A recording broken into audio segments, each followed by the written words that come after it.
পবিত্র ঈদুল আজহা দেশ জুড়ে নানা আয়োজনে উদযাপিত হচ্ছে ধর্মীয় এই উৎসব। জাতীয় ঈদগাহে ঈদের প্রধান জামাত অনুষ্ঠিত হয়েছে সকাল 7:30টায়। নামাজে যোগদান রাষ্ট্রপতি, প্রধান বিচারপতি, মন্ত্রিসভার সদস্য সহ গুরুত্বপূর্ণ ব্যক্তিরা। এর আগে ভোর থেকেই নামাজে অংশ নিতে জড়ো হন মুসল্লিরা। জাতীয় ঈদগাহে নারীদের জন্যও আলাদা নামাজের ব্যবস্থা রাখা হয়। এদিকে প্রতি বছরের মতো এবারও জাতীয় মসজিদ বায়তুল মোকাররমে পবিত্র ঈদুল আজহার নামাজ আদায়ে 5টি জামাতের ব্যবস্থা রাখা হয়েছে। সকাল 7টা ও 8টায় হয় প্রথম ও দ্বিতীয় জামাত। নামাজ শেষে সমগ্র মুসলিম উম্মাহ সহ দেশ ও জাতির কল্যাণ, সুখ, শান্তি ও সমৃদ্ধি কামনায় মোনাজাত করা হয়। পরে ঈদের শুভেচ্ছা বিনিময় করেন মুসল্লিরা। বায়তুল মোকাররমের শেষ জামাত বেলা 11:15টায় অনুষ্ঠিত হবে।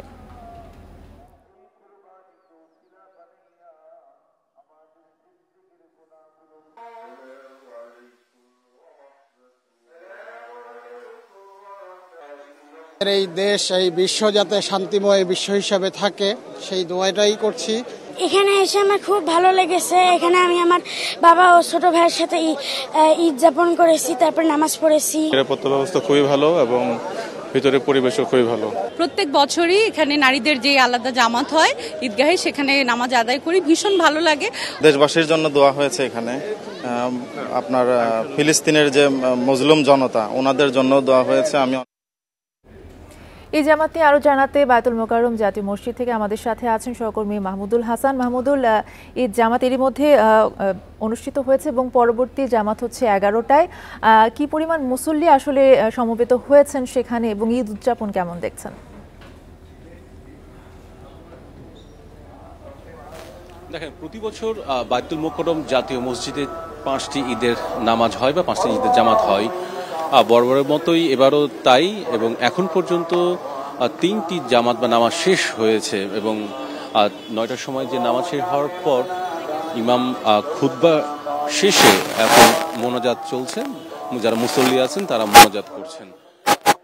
আপনি নিশ্চয় জানেন যে এই বায়তুল মোকাররম জাতীয় মসজিদে শুধুমাত্র যে ঢাকার আশেপাশের এলাকা না, আশেপাশে যে জেলাগুলো আছে সেখান থেকেও কিন্তু মুসল্লিরা আসেন, এবং তেমনই দেখেছি যে গাজীপুর, নরসিংদী, মানিকগঞ্জ থেকেও কিন্তু মুসল্লি কিন্তু এসেছেন এবং তাদের সঙ্গে কথা হয়েছে। তারা যদি বলছেন যে তারা প্রতি বছরই আসলে এই ঈদের জামাত এই বায়তুল মোকাররম জাতীয় মসজিদে আসেন এবং এসে নামাজ আদায় করেন মুসল্লিদের সঙ্গে। এবং এখন পর্যন্ত 3টি নামাজ শেষ হয়েছে, আরও 2টি আছে 10টার সময় এবং 11:15টার সময়। মোনাজাতে বিশেষ করে যদি আমি মোটা দাগে কয়েকটি কথা বলতে চাই, মোনাজাতে বিশেষ করে যে প্রার্থনা বা দোয়া করা হচ্ছে তা হলো যে মূলত যে উদ্দেশ্যে কোরবানি দেওয়া হচ্ছে আল্লাহকে সন্তুষ্টি করার জন্য, সেই উদ্দেশ্য যেন পূরণ হয় সেইটি দোয়া করা হচ্ছে। একই সঙ্গে দেশবাসীর জন্যও কিন্তু দোয়া করা হচ্ছে, দেশের মানুষ যেন ভালো থাকে, কিংবা একই সঙ্গে কেউ কেউ বলছেন যে দ্রব্যমূল্যের ঊর্ধ্বগতি সেটি যেন কমে যায়, এমনও কয়েকজন মুসল্লি এসে কথা বলেছে আমাদের সঙ্গে, তখন তারা এটি বলেছেন এবং দেশের উন্নতির কথা বলেছেন, বিশেষ করে অর্থনৈতিকভাবে উন্নতি যেন হয় সেই দোয়া মনোযোগ করেছেন। এবং সবচেয়ে বড় কথা, ইমাম সাহেব যখন দোয়া করছেন, একই সঙ্গে যারা মুসল্লি এসেছেন তারাও যখন দোয়া করছেন, বিশেষ করে ফিলিস্তিনের জন্য, যারা ফিলিস্তিনবাসী আছে তাদের জন্য কিন্তু বিশেষভাবে দোয়া করা হচ্ছে। এবং প্রত্যেকেই কিন্তু এই কথাটি বলছেন যে বিশেষ করে যারা ফিলিস্তিন, যারা তাদের উপর গণহত্যা করা হচ্ছে বা যাদের উপর নির্যাতন করা হচ্ছে, তারা যেন এই নির্যাতন বন্ধ হয় এবং একই সঙ্গে তারা স্বাধীন রাষ্ট্র হিসেবে প্রতিষ্ঠিত হয়, সেই দোয়া কিন্তু করছে। এবং এই কথাটি কিন্তু যতজনের সঙ্গে আমার কথা হয়েছে সকলেই বলছে, এবং প্রত্যেকটি নামাজ শেষে যে মোনাজাত হচ্ছে সে মোনাজাতেও কিন্তু এই দোয়াটি করা হচ্ছে বা এই তাদের জন্য প্রার্থনা বা দোয়া করা হচ্ছে। একই সঙ্গে আপনি নিশ্চয়ই জানেন যে বায়তুল মোকাররমে যে ঈদের নামাজ সেটি কিন্তু প্রতিবারের মতোই কিন্তু ব্যাপক লোক সমাগম হয়। আমার প্রত্যেকটি নামাজে কানায় কানায় পূর্ণ হয়েছে, ভিতরে জায়গা না হয়ে বাইরেও কিন্তু নামাজ আদায় করছেন। এবং পরবর্তী এই জামাতের খবর জানাচ্ছিলেন সহকর্মী মাহমুদুল হাসান বায়তুল মোকাররম থেকে। শোলাকিয়া ঈদগাহ মাঠে 197তম ঈদ জামাত অনুষ্ঠিত হয়েছে। জামাতে অংশ নেন কয়েক লাখ মুসল্লি। সকাল থেকে মাঠে জড়ো হতে থাকেন মুসল্লিরা। এদিকে দিনাজপুরের গোরে শহীদ ময়দানে অনুষ্ঠিত হলো দেশের অন্যতম বৃহৎ জামাত। সকাল 8:30টায় অনুষ্ঠিত হয় ঈদ জামাত। 23 একর এলাকা জুড়ে দিনাজপুর এই গোরে শহীদের বড় ময়দানে ঈদ জামাতে শরিক হতে দেশের বিভিন্ন এলাকা থেকে এসেছেন বিপুল সংখ্যক মানুষ। এবারও দূর দূরান্তের মুসল্লিদের যাতায়াতের সুবিধায় ঠাকুরগাঁও এবং পার্বতীপুর থেকে 2টি বিশেষ ট্রেনের ব্যবস্থা করা হয়।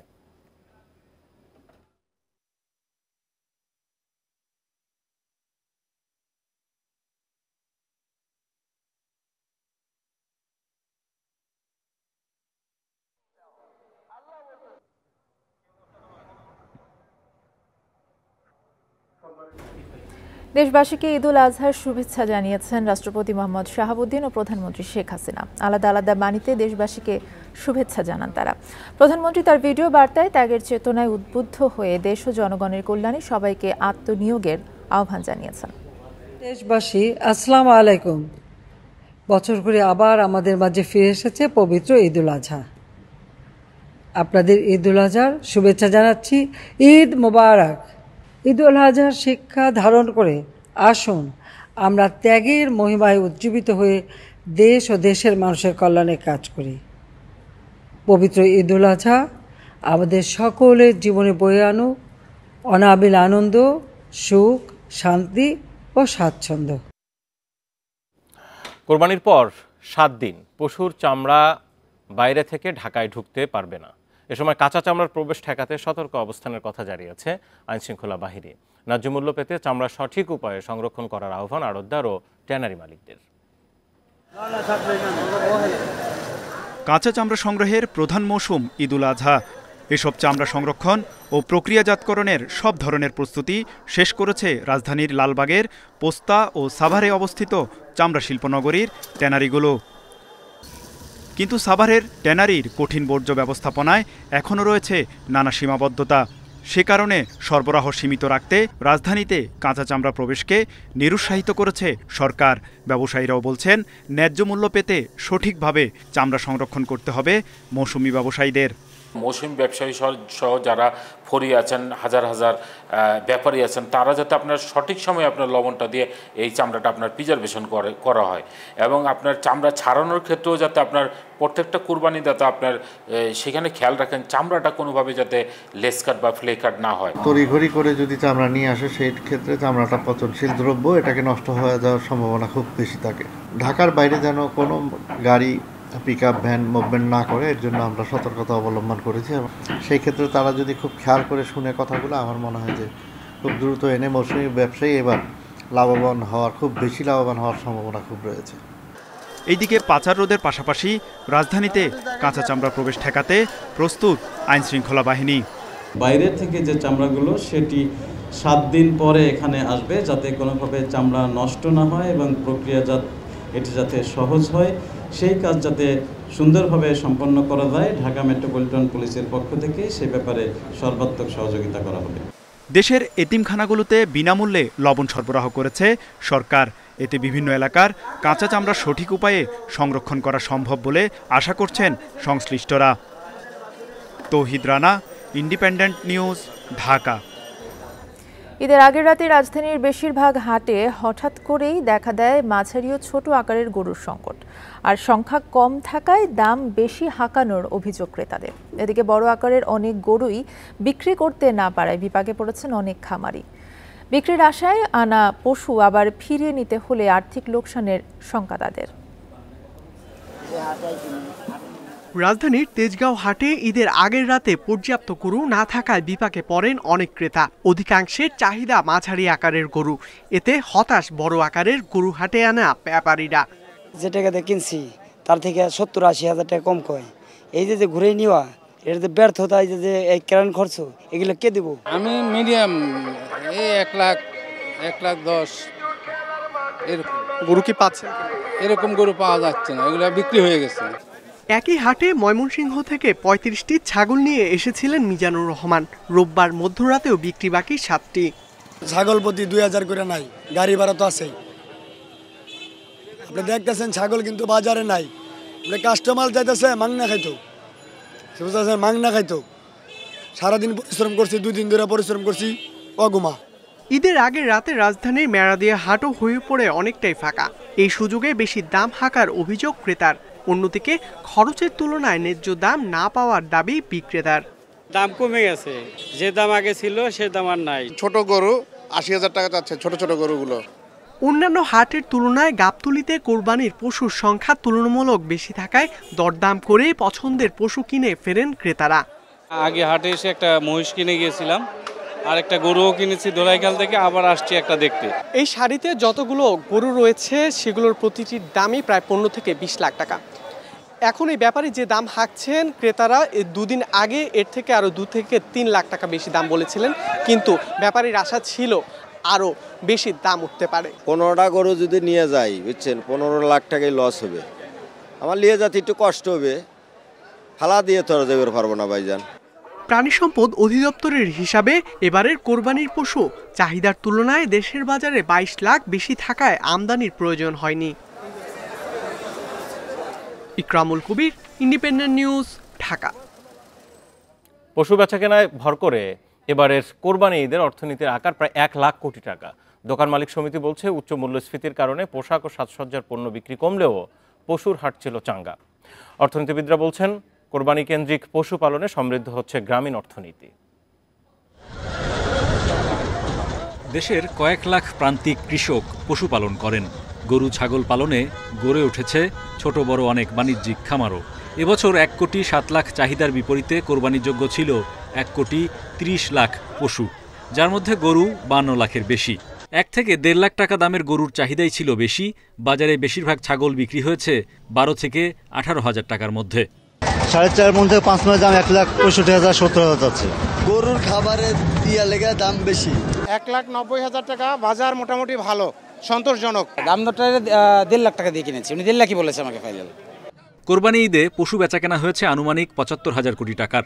এর সঙ্গে পশু পরিবহন, খাদ্য, কসাই ও আনুষঙ্গিক খরচ 5,000 কোটি টাকা। কাঁচা চামড়া, লবণ ও শ্রমিকের মজুরি 1,000 কোটি টাকা। পেঁয়াজ, রসুন, মশলার বাজার 8,000 কোটি টাকার। ফ্রিজ, ইলেকট্রনিক্স পণ্য, পোশাক, পর্যটন ও যাতায়াত খাতে খরচ 10,000 কোটি টাকা।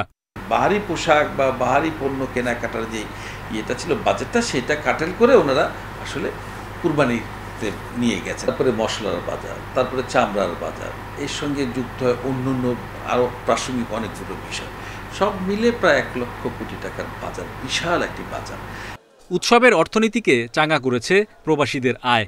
কোরবানি ঈদ কেন্দ্র করে চলতি মাসের প্রথম 12 দিনে প্রবাসীরা পাঠিয়েছেন $146 কোটি বা 17,000 কোটি টাকার বেশি। আশ্চর্য লাগে যে প্রত্যেক বছর আপনার 1 কোটির উপরে পশু জবাই হয়, তারপরে গিয়ে পরের বছর আবার 1 কোটি। এই যে 1 বছরের মধ্যে সেটা আবার রিফিল হয়ে যাচ্ছে, এটি আমি মনে করি আমাদের যারা কৃষক আছে তাদেরকে আমি অবশ্যই স্যালিউট জানাই।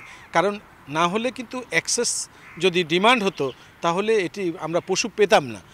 পশুপালনের মাধ্যমে আয় বৃদ্ধি, দারিদ্র্য বিমোচনেও ভূমিকা রাখছে বলে মনে করেন পর্যবেক্ষকরা। তাই প্রান্তিক খামারিদের জন্য সরকারি প্রণোদনা নিশ্চিত করার পরামর্শ তাদের। Hari Saha, independent news, Dhaka. ঈদকে ঘিরে আনন্দ নেই সিরাজগঞ্জের যমুনার ভাঙন কবলিত মানুষের। সহায় সম্বল হারিয়ে খোলা আকাশের নিচে মানবেতর জীবনযাপন করছেন অনেকেই। তাদের অভিযোগ সরকারি কোনো সহায়তা পাননি তারা। চাহিদাপত্র পেলে সহায়তার আশ্বাস জেলা ত্রাণ ও পুনর্বাসন কর্মকর্তার। কয়েকদিন ধরে ভাঙন দেখা দিয়েছে সিরাজগঞ্জের শাহজাদপুর উপজেলার যমুনা নদীতে। ঘরবাড়ি সহ ফসলি জমি হারিয়ে অসহায় বহু পরিবার। ঈদকে ঘিরে তাই আনন্দ নেই। ভাঙন কবলিতরা জানান, গত কয়েক বছরে কয়েকশো পরিবার যমুনাতে ভিটেমাটি হারিয়েছে। আমরা ভাঙন দিছি, আর বছরও ঈদ হয়েছে ভাঙনের ফারা ছিলাম, এবারও ঈদ আসছে ভাঙনের ফারে রয়েছে, এবার কুরবানি দিবার ফারা পাইতেছি না। 4-5টা গাঁও গেছে, 4-5টা মসজিদ গেছে, 4-5টা গোরস্থান গেছে। এ ভাঙার পরও আছে, চলমান আছে। এখন জালালপুর, অর্ধেক জালালপুর ভেঙে গেছে। সহায় সম্বলহীন এই মানুষগুলোর অভিযোগ, সরকারি বেসরকারি কোনো ধরনের সহায়তাও তারা পাননি। ভাঙন ঠেকাতে দ্রুত ব্যবস্থা নেওয়ার দাবি তাদের। সরকার উপর থেকে দেখলি আমরা মনে করি একটু আশ্রয় নিলাম না, বাঁচি। আমাদের নদীর কাজটা দ্রুত করা দরকার। ঘর বাড়ি সময় টানতেই অস্থির, রাতে ঘুম পাইতে হারে না। এরা ঈদ এবারে কিসের পরই দেবো। চাহিদাপত্র পেলে সব ধরনের সহযোগিতার আশ্বাস জেলা ত্রাণ ও পুনর্বাসন কর্মকর্তার। আর পানি উন্নয়ন বোর্ড জানিয়েছে, প্রকল্পের কাজ চলমান, কাজ শেষ হলে নদী ভাঙন থাকবে না। ইউনিয়ন পরিষদ এবং উপজেলা পরিষদ বা উপজেলা নির্বাহী অফিসারের মাধ্যমে আমাদের কাছে চাহিদা আসতে হবে। চাহিদার প্রেক্ষিতে আমরা সেখানে বরাদ্দ দেওয়ার প্রয়োজনীয় ব্যবস্থা গ্রহণ করব। চ্যানেলের ঠিক উল্টা পাশে জরুরি ভিত্তিতে আমাদের 900 মিটার ড্রেজিং কাজ অতি সম্প্রতি শেষ হয়েছে। এই ড্রেজিংয়ের মাধ্যমে আমরা চেষ্টা করছি যাতে মূল ব্যাংকে পানির চাপ কমে পানি বিকল্প পথে যেতে পারে। সব হারিয়ে পুনর্বাসনের দাবি জানিয়েছেন ভাঙন কবলিতরা। Independent news. উজানের ঢল টানা বৃষ্টিতে নদ নদীর পানি বেড়ে সুনামগঞ্জ পৌর শহরের বিভিন্ন আবাসিক এলাকায় পানি প্রবেশ করেছে। এছাড়া গতকাল থেকে প্লাবিত 4 উপজেলার অন্তত 30 গ্রাম। পাউবো কর্মকর্তারা জানান, জেলার নিম্নাঞ্চলে বন্যা পরিস্থিতির সৃষ্টি হয়েছে। এরই মধ্যে আগামী 48 ঘন্টা বৃষ্টি অব্যাহত থাকার পূর্বাভাস থাকায় পরিস্থিতির আরও অবনতি হতে পারে। এদিকে সকালে সুরমা নদীর সুনামগঞ্জ পয়েন্টে বিপদসীমার 16 সেন্টিমিটার ওপর দিয়ে পানি প্রবাহিত হচ্ছে। রাত থেকে পৌর শহরের বিভিন্ন এলাকায় পানি ঢুকেছে। এছাড়া ছাতক, দোয়ারাবাজার, সদর ও তাহিরপুর উপজেলার অন্তত 30 গ্রামের মানুষ পানিবন্দী। জেলার অন্তত শতাধিক অভ্যন্তরীণ সড়ক এরই মধ্যে তলিয়ে যাওয়ায় চরম দুর্ভোগে বাসিন্দারা।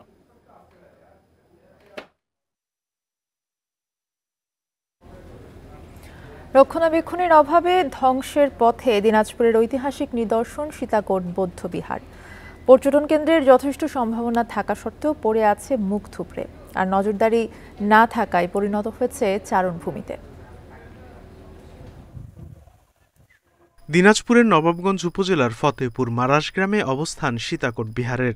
জনশ্রুতি আছে, রাবণের কাছ থেকে সীতাকে উদ্ধারের পর নানা প্রশ্ন উঠায় বনবাসে পাঠানো হয় এই স্থানে, যা সীতার দ্বিতীয় বনবাসী স্থল সীতারকোট বা সীতাকোট নামেও পরিচিত। তবে 1968 সালে খননের পর সেখানে পাওয়া যায় বৌদ্ধ বিহারের নানা নিদর্শন। দর্শনার্থী ও স্থানীয়রা জানায়, সীমানা প্রাচীর না থাকায় স্থাপনাটি এখন চারণভূমি, আর রক্ষণাবেক্ষণের অভাবে বিলীনের পথে। যাত্রী ছাউনির একটা ব্যবস্থা করে ঊর্ধ্বতন কর্মকর্তা, শৌচাগার এই ধরনের করলে যে লোকজন আসলে পরে সুন্দর হবে। চৌপাশে বন, আবার আমাদের রাম, লক্ষ্মণ, মা সীতা তাদের মন্দির আছে। বিহারটি দেখতে এখনো আসেন দেশি বিদেশি পর্যটক, যা সংস্কার করা হলে হতে পারে সম্ভাবনাময় পর্যটন কেন্দ্র।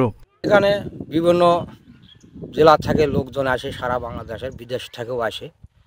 তবে এখানে সংস্কার হওয়ার কথা হয় না।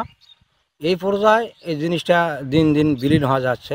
বিহারটি রক্ষায় প্রত্নতত্ত্ব অধিদপ্তরকে এগিয়ে আসার আহ্বান জানিয়ে প্রয়োজনীয় পদক্ষেপ নেওয়ার কথা জানিয়েছেন স্থানীয় প্রশাসন।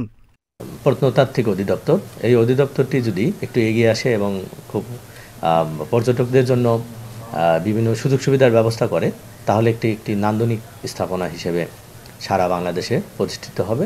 প্রত্নতাত্ত্বিক প্রাচীন এই নিদর্শনকে ধ্বংসের হাত থেকে রক্ষায় সরকারি পদক্ষেপ নেওয়ার দাবি জানিয়েছেন এলাকাবাসী। Independent news. ঈদের ছুটিতে পর্যটকদের বরণে প্রস্তুত কক্সবাজার, কুয়াকাটা, সাজেক সহ বিভিন্ন পর্যটন কেন্দ্র। এরই মাঝে বিভিন্ন হোটেলের অর্ধেকের বেশি কক্ষ বুকিং হয়ে গেছে। তবে পাহাড়ের নানা অস্থিরতার কারণে ছাড় দিয়েও পর্যটক টানতে পারছে না বান্দরবান। পবিত্র ঈদুল আজহার ছুটিতে পর্যটকদের বরণে প্রস্তুত কক্সবাজার। বিভিন্ন হোটেল দিচ্ছে নানা অফার। অভিজাত হোটেলগুলোতে এরই মধ্যে বুকিং হয়েছে 50 থেকে 60% কক্ষ। এবারে 3 লাখের বেশি পর্যটকের আশা করছেন সংশ্লিষ্টরা। ঈদের জন্য আমরা মোটামুটি যা করণীয়, আমাদের সাজসজ্জা যা করণীয় টুকটাক কাজ যেগুলো আমরা করেছি, এখন আমরা আশা করছি কক্সবাজার পর্যটকরা আসবে। অন্যান্য ঈদের তুলনায় এবারে অনেক পর্যটক কক্সবাজার আসবে বলে আমরা মনে করি। লাখো পর্যটকের অপেক্ষায় পটুয়াখালীর কুয়াকাটা। বিভিন্ন হোটেল মোটেল সেজেছে নতুন সাজে। নানা পণ্যের পসরা নিয়ে প্রস্তুত ভ্রাম্যমাণ দোকানগুলো। আমাদের যে পরিমাণ বুকিং আসছে এবং আমরা খুবই আশাবাদী যে আগামী কয়েকদিনের মধ্যে রুমগুলো ফুল হয়ে যাবে। খাগড়াছড়ির বেশিরভাগ হোটেলের 40 থেকে 60% রুম বুকিং হয়ে গেছে।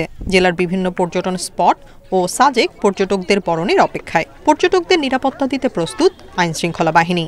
এখানে পর্যটকদের আগমনের জন্য আমরা ব্যাপকভাবে এখানে সাজিয়েছি। কোনো ধরনের সমস্যার সম্মুখীন না হন সেজন্য আমাদের ট্যুরিস্ট পুলিশ, জেলা পুলিশের সাথে সমন্বয় করে দুর্গম এলাকাগুলোতে এবং বিভিন্ন সাজেক সহ বিভিন্ন স্পটগুলোতে আমাদের টিম সক্রিয় থাকবে। তবে পাহাড়ের নানা অস্থিরতা ও যৌথ বাহিনীর অভিযানের কারণে ছাড় দিয়েও পর্যটক টানতে পারছে না বান্দরবান। যেসব জায়গায় অভিযান চলছে তা এড়িয়ে ভ্রমণের আহ্বান জানিয়েছে প্রশাসন।